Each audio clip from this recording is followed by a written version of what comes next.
BA part द्वितीय वर्ष के इतिहास की द्वितीय प्रश्न पत्र के अगले अध्याय बौद्ध धर्म, इस पर चर्चा करेंगे। बड़ा बौद्ध धर्म की पहली क्लास में मैंने आपको व्याख्यान विधि के माध्यम से बताया था और परोक्ष रूप से व्याख्यान विधि में वो मजा नहीं आता है जो हम प्रत्यक्ष रूप से आपको पढ़ाते हैं। इसलिए मैंने निश्चय किया है कि मेरे विद्यार्थियों को दोनों ही तरीके का ज्ञान प्राप्त हो। एक रोज उनके साथ व्याख्यान विधि से उनको पढ़ा दिया जाए और दूसरे रोज प्रश्नोत्तर के माध्यम से उनको समझा दिया जाए। गत कक्षा में मैंने व्याख्यान विधि के माध्यम से आपके साथ चर्चा की थी और आज उसी व्याख्यान विधि में से हम प्रश्नोत्तर विधि के रूप में पढ़ेंगे ताकि आपके सामने कोई भी प्रश्न में संदेह नहीं रहे। पहला प्रश्न, बौद्ध धर्म का संस्थापक कौन था? बौद्ध धर्म का संस्थापक कौन था?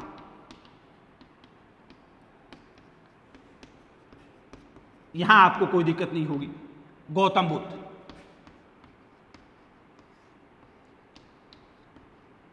दूसरा, इसी से बिल्कुल, गौतम बुद्ध के बचपन का क्या नाम था? मैं यहां संक्षिप्त में लिख रहा हूं, बचपन का क्या नाम था? सिद्धार्थ।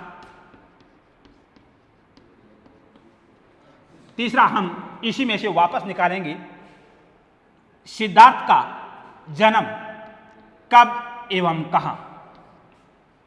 कब एवं कहां? यहां 3 तिथियां हैं आपके सामने, 567 ईसा पूर्व, 566 ईसा पूर्व और 563 ईसा पूर्व। इनमें से आपको एक ही तिथि पूछता है, कब और कहां?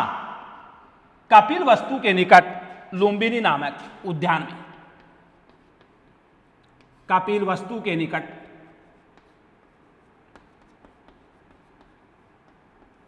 लुम्बिनी नामक उद्यान में।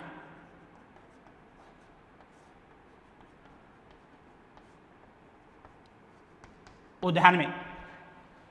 अगला प्रश्न इसी में से, सिद्धार्थ की पिता और माता का नाम। पिता सुदोधन, माता महामाया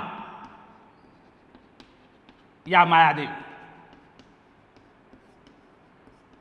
जो इनके जन्म के समय ही, जन्म देने के पश्चात इस संसार से अलविदा हो गई थी। इसलिए इनका पालन पोषण इनकी विमाता या मौसी प्रजापति गौतमी ने किया था।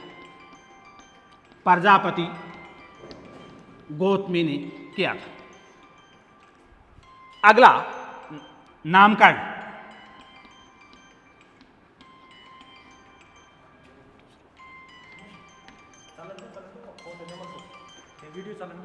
नामकरण असित नामक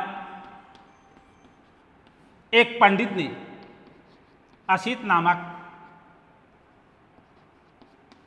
एक पंडित ने इनका नामकरण सिद्धार्थ किया था। अगला, भविष्यवेता। भविष्यवेता कालदेवन अर्थात कोणिडन्य।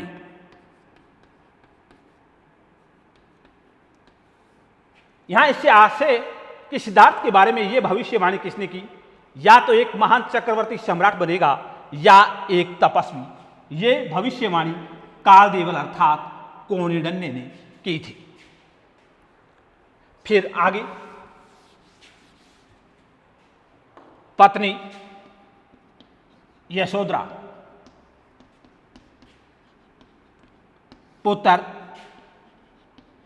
राहुल।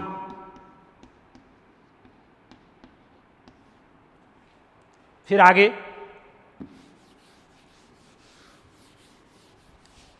यहां आपको 4 बातें, पहला तो जिनसे ग्रह त्याग करते हैं उन घटनाओं को भी याद रखना जरूरी है। वह कौन सी घटनाएं थी, वह कौन सी घटनाएं जिन्होंने सिद्धार्थ को ग्रह त्याग के लिए विवश कर दिया था, ग्रह त्याग के लिए विवश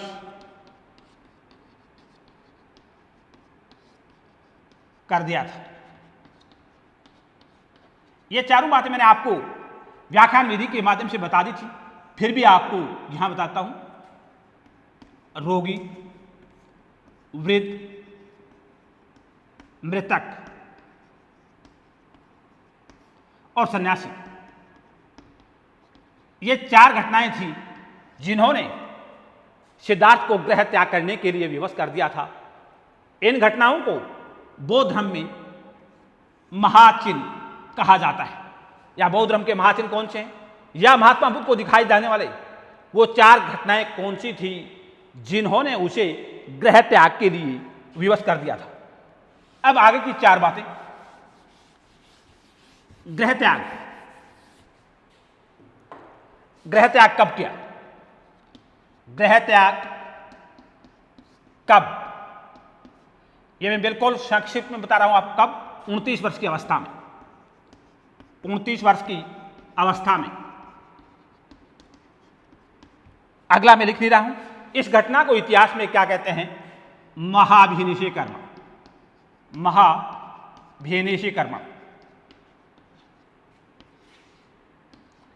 अगला, महात्मा बुद्ध को ज्ञान की प्राप्ति कब एवं कहां, इसका भी विस्तृत विवेचन मैंने आपको गत कक्षा में बता दिया है। यहां केवल तथ्य की सूचना दे रहा हूं। 6 वर्ष के बाद 35 वर्ष की अवस्था में, 35 वर्ष की अवस्था में कहां? उर्वेला वन में, उर्वेला वन में अर्थात गया में, पीपल के वृक्ष के नीचे, पीपल के वृक्ष के नीचे। इस घटना के बाद सिद्धार्थ इतिहास में महात्मा बुद्ध के नाम से प्रसिद्ध हो गए। यहां बड़ा बुद्ध का अर्थ जागृत होना है। इस घटना को या सिद्धार्थ के ज्ञान प्राप्त करने की घटना को इतिहास में संबोधि कहा जाता है।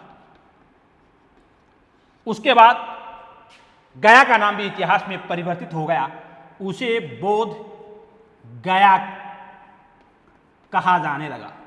और जिस पीपल के वृक्ष के नीचे उन्हें ज्ञान प्राप्त हुआ था उस पीपल को बोधि वृक्ष कहा जाता। यहां बड़ा 4 बातें हो गई। सिद्धार्थ उसके बाद किस नाम से? बुद्ध के नाम से। वो घटना किस नाम से जानी गई? संबोधि के नाम से। वो स्थान को किस नाम से?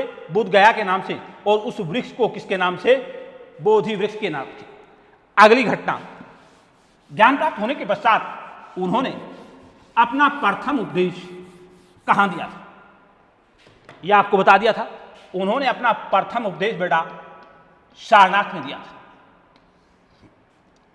बड़ा इतिहास में सारनाथ को अन्य 2 नामों से भी प्रसिद्ध है। इस स्थान को इतिहास में ऋषिपत्नम भी कहते हैं। ऋषिपत्नम आए तब भी यही बात है, और मृगदाव आए तब भी यही बात है। यह स्थान इतिहास में इन 3 नामों से प्रसिद्ध है। यहां अपने 5 ब्राह्मण साथी जो उर्वेला वन से छोड़कर के सारनाथ आ गए थे, इन 5 साथियों को ही इन्होंने अपना प्रथम उपदेश दिया था, जिसे इतिहास में धर्म चक्र परिवर्तन कहते हैं। जिसे इतिहास में धर्म चक्र परिवर्तन कहते हैं। और ये उपदेश अपने 4 साथियों को दिया था और इस उपदेश में उसने अपने साथियों को आर्य सत्यों का संदेश दिया था। ये आर्य सत्यों का संदेश दिया था जो 4 आर्य सत्य थे। अब उसके बाद कई बार पूछता है कि दोनों बात उसने सर्वाधिक उपदेश किसको दिए और सर्वाधिक उपदेश किस स्थान पर दिए। उसने अपने प्रिय शिष्य आनंद को सबसे अधिक उपदेश दिए थे, जो उसका प्रिय शिष्य था। अंतिम उपदेश उसने अपने शिष्य सुभज को दिया था और उसने सर्वाधिक उपदेश या सबसे अधिक उपदेश उसने श्रावस्ती में दिया था, जो कौशल प्रदेश की राजधानी थी। यहाँ उसने सबसे अधिक उपदेश दिए थे। इसके बाद 45 वर्ष तक इन्होंने अपने धर्म का प्रचार किया और 80 वर्ष की अवस्था में इन्हें मोक्ष की प्राप्ति होगी। 80 वर्ष की अवस्था में इन्हें मोक्ष की प्राप्ति होगी और मोक्ष प्राप्त करने की घटना को इतिहास में महापरिनिर्वाण कहते हैं। यहाँ इसे पुनः प्रश्न के रूप में लिख रहा हूं, महापरिनिर्वाण कब एवं कहाँ। ये इन्हें 483 ईसा पूर्व में कुशीनगर आए तब भी वही बात है, कुशीनूर आए तब भी यही बात है। यहाँ पर इन्हें मोक्ष की प्राप्ति हुई और इस घटना को इतिहास में इसे महापरिनिर्वाण कहा गया। यहाँ बड़ा मैं आपको बता दूं, पहली क्लास में मैंने आपको व्याख्यान विधि के माध्यम से बताया था और दूसरी क्लास में प्रश्नोत्तर विधि के माध्यम से।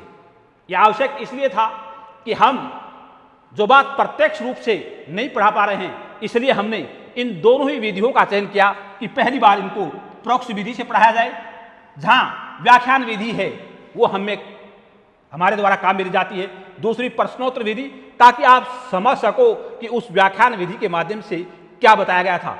अगली कक्षा में बेटा हम बौद्ध धर्म के सिद्धांत आए तब भी वही बात, विशेषताएं आए तब भी वही बात और उसके लक्षण आए तब भी वही बात। कल हम बौद्ध धर्म के सिद्धांतों के बारे में चर्चा करेंगे। शुक्रिया बेटा, धन्यवाद और शेष अगली क्लास में।